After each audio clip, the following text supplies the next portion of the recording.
وهذا شهر عظمته وكرمته وشرفته وفضلته على الشهور. اعوذ باللہ من الشیطان الرجیم. بسم اللہ الرحمن الرحیم.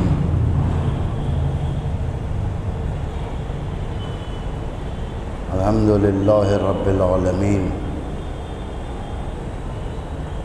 والصلاة والسلام علی سیدنا و نبینا ابی القاسم المصطفى محمد اللہم صلی علی وعلی آلہ الاطیبین الاطہرین المنتجبین المطہرین المعصومین المظلومین الہداة المہدیین والہماة المستضعفین لا سیما بقیت اللہ فی الارضین ولا حول ولا قوة الا باللہ العلی العظیم. قال اللہ تبارک و تعالی قالوا حرقوه وانصروا آلہتکم ان کنتم فاعلین. قلنا یا نار کونی بردا وسلاما علی ابراہیم.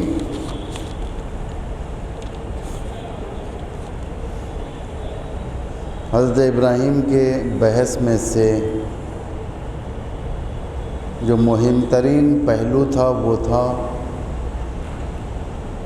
دنیا کے سامنے خدا کا ایک نیا کرشمہ، ایک معجزہ پیش ہو رہا ہے. خداوند متعال اپنی آیتوں کو لوگوں کے سامنے پیش کرتا ہے. اسی طریقے سے جیسا حضرت ابراہیم کا آگ میں ڈالنا اور ان کا نہ جلنا،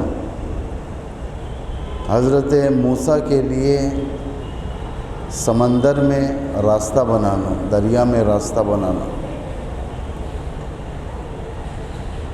حضرت عیسیٰ کے ذریعے سے مردوں کو زندہ کرنا،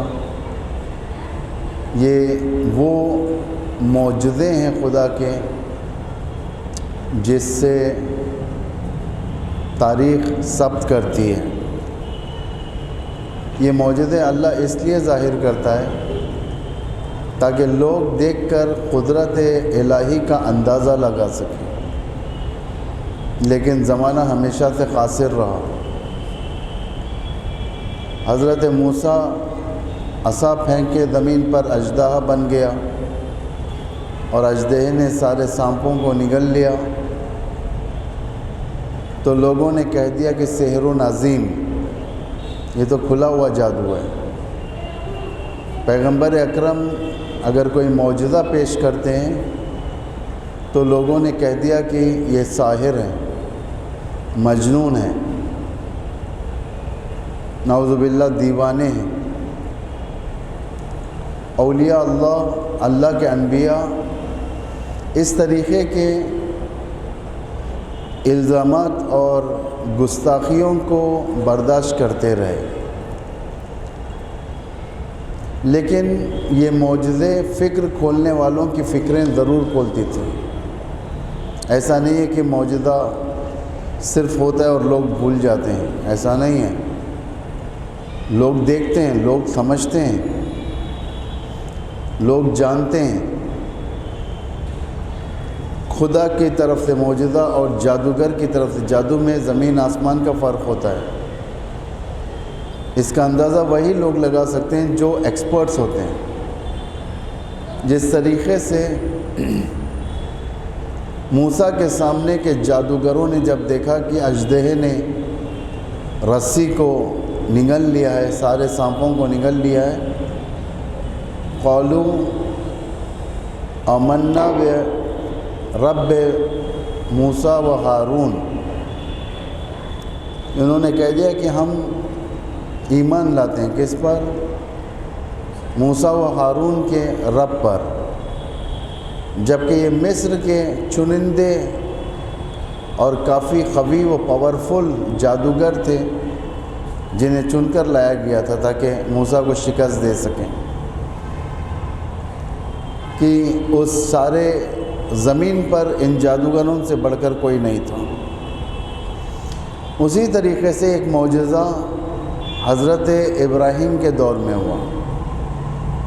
وہ معجزہ یہ ہے کہ جب حضرت ابراہیم کو آگ میں ڈالا گیا تھا، منجنیق کے ذریعے سے پھینکا گیا تھا۔ کل میں نے کہا تھا خدا اور ابراہیم کے درمیان راز و نیاز میں، کیونکہ وہ وقت مدد کا وقت تھا۔ ایک گاؤں برابر کی آگ بھڑک رہی تھی، سخت آگ۔ اگر وہ آگ گل ہو جائے، ختم ہو جائے، راکھ ہو جائے، تو اس مقام تک پہنچنے کے لیے کئی دن لگیں گے، اتنی زیادہ آگ تھی۔ اس صورت میں حضرت ابراہیم کا کاملاً خدا پہ بھروسہ ہے، کاملاً بھروسہ۔ یہ سب سے بڑی بات ہے، اسے توکل کہتے ہیں، خدا پر بھروسہ۔ مثلاً اگر کوئی کام ہونا ہے ہمارے لیے تو ہم بھروسہ جو کرتے ہیں اللہ پر، دل میں ایک شک کے ساتھ، شک کہا جائے یا کوئی اور لفظ دیا جائے اس سے، مثلاً انتظار ہوتا ہے انسان کو کہ پتہ نہیں ہوگا نہیں ہوگا، بچیں گے نہیں بچیں گے، یہ جو ہوتا ہے دل میں۔ مثلاً کوئی پیشنٹ ہمارا ہاسپٹل چلے جائے، اندر وہ سیریس، انسان کا دل مارنے لگتا ہے، پتہ نہیں بچے گا یا نہیں بچے گا، اطمینان نہیں ہوتا۔ لیکن خدا کے وہ بندے، انبیاء اور اولیاء وہ ہوتے ہیں جو ہمیشہ اطمینان، ان کے چہرے پر اطمینان کے آثار ہوتے ہیں۔ اسے توکل کہتے ہیں، اسے بھروسہ اللہ پر۔ یعنی خدا نے جب یہ مقدر کیا ہے تو اس کا مطلب خدا خود راستہ نکالے گا، اسے کہتے ہیں توکل۔ وَمَن يَتَوَكَّلْ عَلَى اللَّهِ فَهُوَ حَسْبُهُ، جو بھی اللہ پر توکل کرے گا، بھروسہ کرے گا، فَهُوَ حَسْبُهُ، اللہ اس کے لیے کافی ہے، کافی ہے۔ بڑے بڑے راستے کھل جاتے ہیں اس کے لیے، مشکلات سے نکل جاتا ہے، وہ کافی ہے۔ اللہ کے کام ہونے کے لیے، اللہ کے امور کو اجرا ہونے کے لیے زمین پر کوانٹٹی کی ضرورت نہیں ہے، ایک آدمی کے ذریعے سے بھی اللہ انقلاب لے کر آ جاتا ہے۔ امام خمینی اٹھے شاہ کے مقابل میں، جبکہ سب سارے کا سارا ایران شاہ سے خوف کھا رہا تھا، لیکن اٹھے اکیلے۔ کیوں اٹھے؟ اپنی ذمہ داری سمجھا اٹھنا، تکلیف سمجھی۔ لیکن نتیجہ دیکھیں آج کیا ہے نتیجہ؟ ساری دنیا کے اندر لوگوں کو معلوم ہو گیا کہ اسلام محمدی الگ ہے، اسلام اموی الگ ہے، اسلام عباسی الگ ہے، اسلام آل سعود الگ ہے، یہ الگ اسلام ہے، یہ سب باطل۔ لیکن ایک اسلام ناب محمدی بھی ہے جو دلوں کو جذب کرتا ہے، اسلام دلوں کو جذب کرتا ہے۔ نہ جانے انقلاب اسلامی کے بعد کتنے ایسے ہیں، کتنی تعداد، واللہ بہتر جانتا ہے، کہ اسلام کی طرف مائل ہو۔ یہ آج جو جنگیں دیکھ رہے ہیں آپ، کبھی حجاب کے خلاف جنگ ہے، کبھی مسلمانوں کو ستایا جاتا ہے کہیں کود پر، یہ اصل اسلام سے جنگ ہے۔ یہ کہ دشمن اس بات کا احساس کر چکا ہے کہ اسلام کامیاب ہو چکا ہے۔ توکل، خدا پر بھروسہ، اسی کو کہتے ہیں۔ جو انسان خدا پر بھروسہ رکھتا ہے اسے کسی اور چیز پر بھروسہ نہیں ہوتا، اللہ پر بھروسہ رکھتا ہے، یعنی خدا اس کے لیے راستے بنائے گا۔ اس کے بچے ہوں گے، معمولاً لوگ بچوں پر ڈیپینڈ رہتے ہیں کہ میں نے بچے کو پالا ہے، پوسا ہے، بڑا کیا ہے، یہی بچہ میرا زندگی کا سرمایہ انویسٹمنٹ ہے، یہ میرے بڑھاپے میں میری مدد کرے گا، یہ تفکر انسان رکھتا ہے. یعنی سارے کا سارا بھروسہ بچے پر ہوتا ہے، لیکن پتہ چلتا ہے کہ بچہ دور چلا گیا، کہیں بچہ ساتھ نہیں دے رہا باپ کو. بہت ساری اولادیں چلے جاتی ہیں، ماں باپ کو چھوڑ کر چلے جاتے ہیں، ماں باپ کو پوچھتے تک نہیں، لوگ دیکھتے تک نہیں. خود اچھی غذائیں کھاتے ہیں لیکن ماں باپ کو نہیں پوچھتے. خود ایک شاپنگ کرتے ہیں، ایک شرٹ 3000 4000 کا لیتے، ایک شرٹ اپنے لیے، ایک پینٹ جس کی شاپنگ اگر دیکھا جائے تو 10,000 کی ہوتی ہے. 10,000 صرف ایک پینٹ شرٹ خریدنے میں لگا دیتے ہیں لوگ، لیکن ماں باپ کے خرچے کو صرف 2-3 ہزار روپیہ دیتے ہیں. یعنی بچوں پر بھروسہ تھا، پیسے پر بھروسہ تھا انسان کو. میرے پاس بہت پیسہ ہے، میں کچھ بھی کر سکتا ہوں. ایک وقت ایسا آ گیا کہ اس کا ڈیبٹ کارڈ فیل ہو جاتا ہے، اس کے فون کے سارے ٹرانزیکشنز جو کرنے کے ہوتے ہیں ایپس فیل ہو جاتے ہیں. پتہ چلا کہ نہیں کر سکتا ہے. پیسے پر بھروسہ تھا، پیسہ اٹک گیا، بینک ڈوب گئی، بزنس ڈوب گیا. امام علی فرماتے ہیں کہ لا ينبغي للعبد ان يثق به خصلتين، کہ بندے کو چاہیے کہ 2 چیزوں کے اوپر کبھی بھی بھروسہ نہ کرے. 2 چیزیں کبھی بھی تمہارا ساتھ چھوڑ کر جا سکتی ہیں، دھوکہ دے سکتی ہیں. العافیہ والغنا. عافیہ یعنی صحت، تندرستی. تھوڑی دیر میں تندرست انسان بیمار ہو جاتا ہے. بین الترا المعافی اذا سقم. دیکھتے دیکھتے تندرست انسان بیمار ہو جاتا ہے. کینسر آ گیا، اسے علاج شروع ہوا، جو ریڈیشن دیا جاتا ہے کینسر پیشنٹس کو، اور نہ جانے کیا کیا علاج ہوتا ہے. پتہ چلا کہ وہ بدصورت ہو گیا، دبلا ہو گیا، بال جھڑ گئے، ہڈیاں بوسیدگی کی طرف پہنچ گئے. یعنی اب بھروسہ نہیں کر سکتے صحت پر کہ میں اچھا صحت مند ہوں. بڑے بڑے صحت مند انسان ختم ہو گئے. العافیہ والغنا. غنا یعنی دولت، امیری. دولت امیری پہ بھروسہ نہ کریں، پیسے پہ بھروسہ نہ کریں، کیونکہ آج ایک کے پاس پیسہ ہے، کل دوسرے کے پاس جاتا ہے پیسہ، بدلتے رہتا ہے. جب تک ہے صحیح استفادہ کریں، صحت کا صحیح استفادہ کریں، پیسے کا صحیح استفادہ کریں، لیکن بھروسہ رکھیں. پیسہ ہاتھ دے دیتا ہے انسان کو. پیسہ ملک الموت کو رشوت نہیں دے سکتا.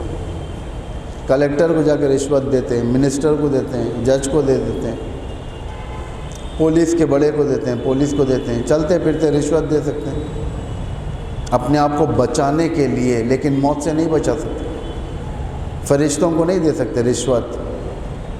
امام علی نہج البلاغہ میں فرماتے ہیں کہ فرشتہ ملک الموت وہ کشتی لڑنے والا ہے جو کبھی ہارتا نہیں ہے. معمولاً جو کشتی لڑتے ہیں، کشتی میں کیا ہوتا ہے، پیٹھ زمین پر لگا دی جاتی ہے. کشتی جو گیم ہوتا ہے پیٹھ زمین پر لگا دیتے ہیں، جو لگ جاتی ہے زمین پر وہ ہار گیا، جو لگا دیتا ہے وہ جیت گیا. وہ کشتی. ملک الموت وہ کشتی کرنے والا ہے جو کبھی اس کی پیٹھ زمین پر نہیں لگتی. ہم لوگوں کی پیٹھ لگ جاتی ہے.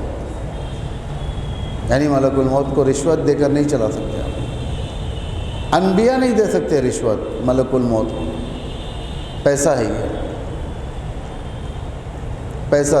امام علی فرماتے ہیں کہ تم جو چھوڑ کر آئے دنیا میں پیسہ، اس پر کسی اور کا راج ہو رہا ہے، کوئی اور عیش کر رہا ہے اس پر. تم نے محنت سے جمایا تھا پیسہ، اکاؤنٹ میں جیسے ہی مر گئے، اب بچے استفادہ کر رہے ہیں. بس دل بے رحم. کمانے والے کو احساس ہوتا ہے پیسوں کا. 1 لیٹر بھی پیٹرول ڈالے گا تو اس کا دل جل جاتا ہے. پیٹرول اگر بڑھ جائے دل جل جائے گا، اس لیے کما رہا ہے. مال مفت دل بے رحم، مفت کا مال اگر مل جائے بے رحم دل، وہاں جائے گا یہ خریدا، وہاں جائے گا وہ خریدے گا، بے رحم دل ہو جاتا ہے پیسہ۔ یعنی ہر چیز میں اللہ پر بھروسہ رکھنا چاہیے۔ اللہ یہ نہیں کہتا کہ آپ پیسہ نہ رکھیں، پیسہ رکھیں، توکلت علی اللہ ومن یتوکل علی اللہ فہو حسبہ، جو اللہ پر بھروسہ کرے گا اللہ اس کے لیے کافی ہے۔ انسان اللہ پر بھروسہ کرنے والا پریڈکشنز کر سکتا ہے، سامنے کے پریڈکشن، اللہ پر بھروسہ ہے کہ خدا بہتر جانتا ہے کہ کیا ہونے والا ہے، انسان اندازہ لگا سکتا ہے۔ انسان جس وقت حزب اللہ کی جنگ ہوئی تھی اسرائیل کے ساتھ 2006 میں، اس وقت رہبر معظم حضرت آیت اللہ خامنہی نے جنگ کے ابتدا میں شہید قاسم سلیمانی کو حسن نصر اللہ کے پاس بھیجا تھا۔ ہمارے رہبر نے شہید قاسم سلیمانی کو حسن نصر اللہ کے پاس بھیجا تھا، بھیج کر کہا کہ جا کر حسن نصر اللہ سے کہو، سلام کہو، ان سے کہو کہ یہ جنگ تم جیتنے والے ہو، تم یقیناً یہ جنگ جیتنے والے ہو، اور اس جنگ کے بعد اس ریجن میں تم سب سے زیادہ پاورفل ہو جاؤ گے۔ جب شہید قاسم سلیمانی یہ بات حسن نصر اللہ کو پہنچا چکے، حضرت نصر اللہ کہتے ہیں مجھے تعجب ہوا، کیونکہ امریکہ گوانٹینامو بے پر، گوانٹینامو پریزن حزب اللہ کے سرداروں کے لیے تیار کر رہا تھا امریکہ، یعنی ساری دنیا کو یقین تھا حزب اللہ شکست کھانے والی ہے۔ گوانٹینامو جو امریکہ کے پاس ہے، وہاں پر زندان تیار ہو رہے تھے، کس کے لیے؟ حزب اللہ کے لیے۔ جب ساری دنیا کو یقین ہے کہ حزب اللہ ہارنے والی ہے، حزب اللہ ہارنے والی ہے، حزب اللہ ختم ہونے والی ہے، ہمارے رہبر بشارت دیتے ہیں، کہتے ہیں کہ تم جیتنے والے ہو، اور اس کے بعد تمہارا پاور اس ریجن میں بڑھ جائے گا۔ رہبر بشارت دیے، 33 ڈیز کی وار تھی یہ، 33 ڈیز کے بعد حزب اللہ کامیاب ہو گیا۔ آج دیکھیں کتنا پاور ہے حزب اللہ کا ریجن میں۔ اسے کہتے ہیں اللہ پر بھروسہ، شجاعت، اللہ پر بھروسہ۔ بشار الاسد دوسرا نمونہ ہے۔ سیریا گر رہا تھا، 98% سیریا ختم ہو چکا تھا، داعش کے ہاتھ ختم ہو چکا تھا، 2% سیریا کا حصہ باقی رہ گیا تھا، بقیہ سب ختم۔ مثلا وہ بیمار جو کینسر لے کر ڈاکٹر کے پاس جاتا ہے اور کینسر سارے بدن پر افیکٹ کر جائے، ڈاکٹر کہے کہ سارا بدن کینسر کا شکار ہو چکا ہے، تھوڑا بہت باقی ہے، بس کچھ نہیں کر سکتے، انسان امید ہار جاتا ہے۔ ساری دنیا یقین کر چکی تھی کہ سیریا گیا، داعش کے ہاتھ میں گیا، یعنی انڈائریکٹ امریکہ اور اسرائیل کے ہاتھ میں گیا سیریا۔ اس وقت ایسے سخت وقت میں رہبر فرماتے ہیں کہ سیریا بچنا ہے، ٹھیک ہے بچا لیں گے۔ بعض نادان لوگ جو ہوتے ہیں انہوں نے کہا کہ ٹھیک ہے سیریا بچائیں گے، لیکن ایک کام ہم کو کرنا پڑے گا، بشار اسد کو ہٹانا پڑے گا، دوسرے کو لائیں گے، وہ ایک نیوٹرل آدمی کو لایا جائے۔ رہبر نے فرمایا کہ نہیں، بشار اسد ہی رہے گا۔ آج جو ساری دنیا کہتی تھی، اوباما، کنڈولیزا رائس اور نہ جانے کلنٹن، یہ سب جتنے جو کہتے تھے Bashar has to go, Bashar has to go, Bashar has to go, سب چلے گئے، بشار ابھی بھی باقی ہے۔ کس کا نتیجہ ہے؟ رہبر توکل اللہ پر، توکل۔ ومن یتوکل علی اللہ فہو حسبہ، جو اللہ پر بھروسہ کرے گا اللہ کافی ہے اس کے لیے، ساری دنیا منہ پھیر لے۔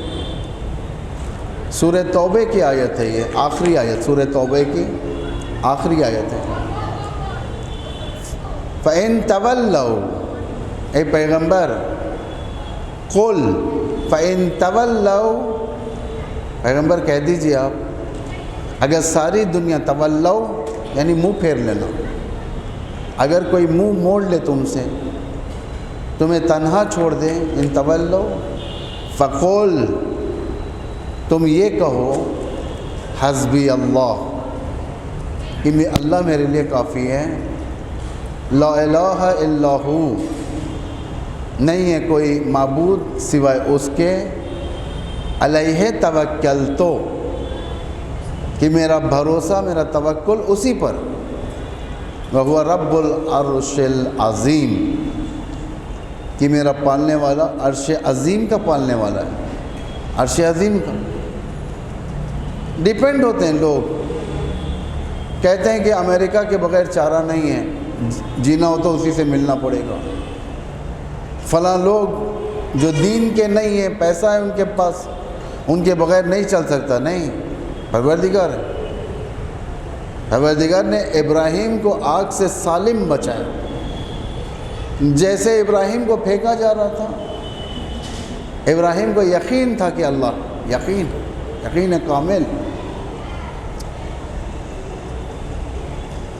جبرائیل نے کہا کہ اللہ سے پھر دعا کریں آپ، ابراہیم نے کہا کہ وہ جانتا ہے، پروردگار سے کہنے لگے پروردگار تو میری حالت کو اچھی طریقے سے جان، مجھ سے بہتر جانتا ہے۔ امیر المومنین کی ایک دعا ہے نہج البلاغہ، اللہم انکا تعلم بی منی، خدایا تو میرے بارے میں مجھ سے بہتر جانتا ہے، میرے بارے میں میں اتنا نہیں جانتا ہوں، میرے بارے میں اللہ بہتر جانتا ہے اتنا۔ ابراہیم کہنے لگے کہ خدا تو بہتر جانتا ہے ہماری حالت کہ کیا کیفیت ہے۔ ابھی تھوڑی دیر میں لینڈ ہونے والے ہیں حضرت ابراہیم آگ میں۔ خدا نے کہا کونی بردا و سلاما علی ابراہیم، قلنا یا نار کونی بردا و سلاما علی ابراہیم، اے نار آگ ٹھنڈی ہو جا، بردوں و سلامہ، سلامتی کے ساتھ علی ابراہیم۔ نارمل ٹیمپریچر اگر زیادہ ہو جائے، ہیٹ ہو جائے بدن میں 104 105، موت کی علامت ہے یہ، ہاتھ پیر رک جاتے ہیں اس کے، چیخ بھی نہیں سکتا انسان، 105 بخار، موت کی علامت ہے یہ۔ زیادہ ٹھنڈا ہو جائے انسان، ٹیمپریچر اس کا 95 94 ہو جائے فارنہائٹ، فریز ہو جائے گا، اندر سے خون فریز ہو جائے گا، روانگی ختم ہو جائے گی، موت کی علامت ہے۔ خدا نے ایک ٹیمپریچر بتایا یہاں پر۔ خدا بعض جگہوں پر جو حکمتیں استعمال کرتے آیتیں واقعاً سوچنے والی آیتیں، یعنی یہاں پر خدا نے ایک ٹیمپریچر کونی بردم و سلامہ علی ابراہیم، نہ زیادہ ہاٹ نہ زیادہ چل، نارمل۔ ہمیشہ انسان نارمل میں اچھا رہتا ہے، نارمل پانی، نارمل ویدر، نارمل، یہ سب انسان کو بحال رکھتے ہیں۔ حتیٰ کہ جو پلاننگ اصحاب کہف کے بارے میں خدا نے کیا ہے، غار کے اندر، اصحاب کہف جو غار کے اندر ہیں، آپ قرآن کی آیتیں دیکھیں، میرے ذہن میں فی الحال نہیں ہیں، قرآن کی آیتیں دیکھیں، اس میں پروردگار نے جو اصحاب کہف کے سونے کے لیے جو اندر کا انوائرمنٹ جو بنایا اللہ نے، سورج کو کہاں سے نکالنا، کہاں پر ڈبونا ہے، ویدر کتنا اس میں رکھنا ہے بہتر کہ سانسیں چلتی رہیں، نیند کو ڈسٹرب نہ ہو، کیونکہ ایک ساتھ اگر زیادہ گرمی ہو جائے انسان اڑ جاتا ہے، اور زیادہ سردی بھی ہو جائے، ایک بار اگر آپ اے سی زیادہ کر دیں، آپ ایئر کنڈیشن جو چلاتے ہیں گھر میں ٹھنڈا کرنے کے لیے زیادہ کر دیں، رات میں وہ جو ٹھنڈک جو بدن کو لگے گی انسان اڑ جاتا ہے، بے چین ہے، چادر چاہتا ہے، بلینکٹ چاہتا ہے، کوئی لحاف چاہتا ہے وہ اوڑھنے کے لیے۔ لیکن جب نارمل ویدر ہوتا ہے نیند کو کنٹرول کرتے، صحیح نیند ہوتی ہے اس میں نارمل ویدر میں، اس لیے ایک نارمل ویدر وہاں پر رکھا تھا، ایک انوائرمنٹ اچھی طریقے سے بنایا، اصحاب کہف آرام سے سو، کوئی تکلیف نہ ہو۔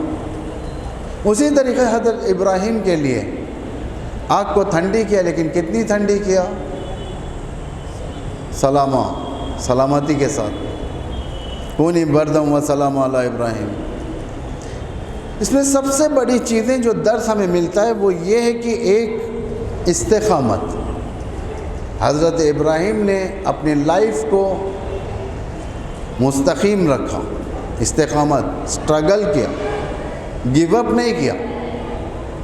ارے نمرود کی میجورٹی ہے، نمرود کی پرستش ہے، میں صرف ایک کمرے میں اپنی عبادت کر لیتا ہوں، نمرود سے کوئی ربط نہیں ہے میرا۔ سٹرگل کیا، لائف کو خطرے میں ڈالا، کفار کے بیچ میں بھی اور امتحانات میں بھی، جان کا امتحان، مال کا امتحان، بچے کا امتحان، جان کا امتحان، یہ آگ خطرے میں ڈالا، لیکن سٹرگل کو ہاتھ سے جانے نہیں دیا۔ حضرت ابراہیم کی خصوصیت ہے یہ، شجاعت، بولڈ، خوف نہیں تھے۔ کون سی بات کس جگہ کہنا ہے؟ حضرت ابراہیم وارد تھے، کون سی بات کس طرف کہنی ہے، بادشاہ کے سامنے کیسے استدلال کرنا ہے، ورنہ معمولاً بادشاہوں کے سامنے زبان بند ہو جاتی ہے، انسان کی زبان نہیں چلتی۔ ایک معمولی سے منسٹر کے سامنے آپ پہنچ جائے، آپ حق بات نہیں کہہ سکتے، روب بیٹھ جاتا ہے اس کو، جی حضوری کریں گے۔ اگر منسٹر غلط کام کا حکم بھی دے گا تو جی حضوری کریں گے، لیکن بولڈنس نہیں ہے۔ بولڈ انسان نمرود اور فرعون اور بش کو نہیں دیکھتا۔ منتظر مہدی جعفری، منتظر جعفری ہے نا، منتظر جو بغداد کے اندر جوتا مارا تھا اپنا بش کو، بولڈنس۔ حتیٰ نان مسلمز میں بھی بولڈ لوگ ہوتے ہیں، کتنے کاؤنٹرز ہوتے ہیں پریزیڈنٹ آف امریکہ کے سامنے، کتنا لوگ آرگیو کر دیتے ہیں، کبھی دیکھیں لوگ ہمت رہتی ہے۔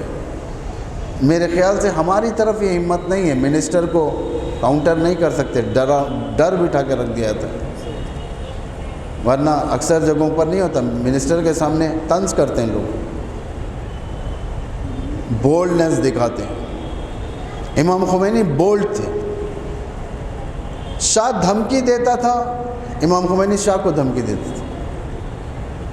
خط لکھا تھا شاہ نے، وہ اللہ موسوی الخمینی، اگر تم میرے خلاف جاؤ گے تو یہ کر دوں گا، وہ کر دوں گا، فلاں کر دوں گا، فلاں کر دوں گا، نیچے اپنا سائن۔ امام خمینی نے خط ہی پلٹ دیا، اوپر اپنا نام ہٹا کر شاہ کا نام لکھ دیا، نیچے شاہ کا نام کاٹ کر اپنا نام لکھ دیا، یعنی الٹی دھمکی ہو گئی، بولڈنس۔ ورنہ معافی مانگتے ہیں لوگ، بادشاہوں سے معافی مانگتے ہیں ہم، اور آپ دیکھتے ہیں یہ چیز کو، کیسے لوگ جا کر دروازے پر کتے کی طرح بیٹھتے ہیں۔ وہ کلچر انڈیا کا کلچر رہی ہے، منسٹروں کے دروازوں پر پارٹی کے نام پر جا کر کتوں کی طرح نوکری کرتے ہیں لوگ، عزت کو دیتے ہیں۔ ایک طرف اللہ بلائے اللہ کو ریجیکٹ کرتے ہیں، منسٹر بلائے منسٹر کے پاس جاتے ہیں، ختم ہو جاتی ہیں۔ معمولاً یہ ہوتا ہے، معمولاً بولڈ لوگ، ہمت والے لوگ بہت کم پائے جاتے ہیں، ہمت والے لوگ۔ حضرت ابراہیم جیسی ہمت چاہیے۔ یزید کے سامنے سارا ملک گھٹنے ٹیک چکا تھا، الا امام حسین۔ بولڈنس تھی، یزید کو کچھ سمجھتے ہی نہیں تھے امام حسین۔ جو شخص اللہ کو گن لیتا ہے، اللہ کو سمجھ لیتا ہے، باقی دنیا اس کے نگاہ میں ہیچ۔ امام حسین فرماتے ہیں، اے خدا، جس نے تجھے پایا اس نے کیا کھویا، جس نے تجھے کھویا اس نے کیا پایا۔ امام حسین۔ بہرحال یہ ہمارا اس سال کا یہ آخری درس ہے۔ یہ کل سے حجت الاسلام والمسلمین مولانا غلام شبیر مہدی خان صاحب قبلہ 10 دن آپ کے سامنے درس دیں گے، آپ لوگ وقت کی پابندی کریں۔ نیکسٹ ایئر اگر اللہ نے توفیق دیا تو حضرت ابراہیم کے درس کو ہم آگے بڑھائیں گے۔ والسلام علیکم ورحمۃ اللہ وبرکاتہ۔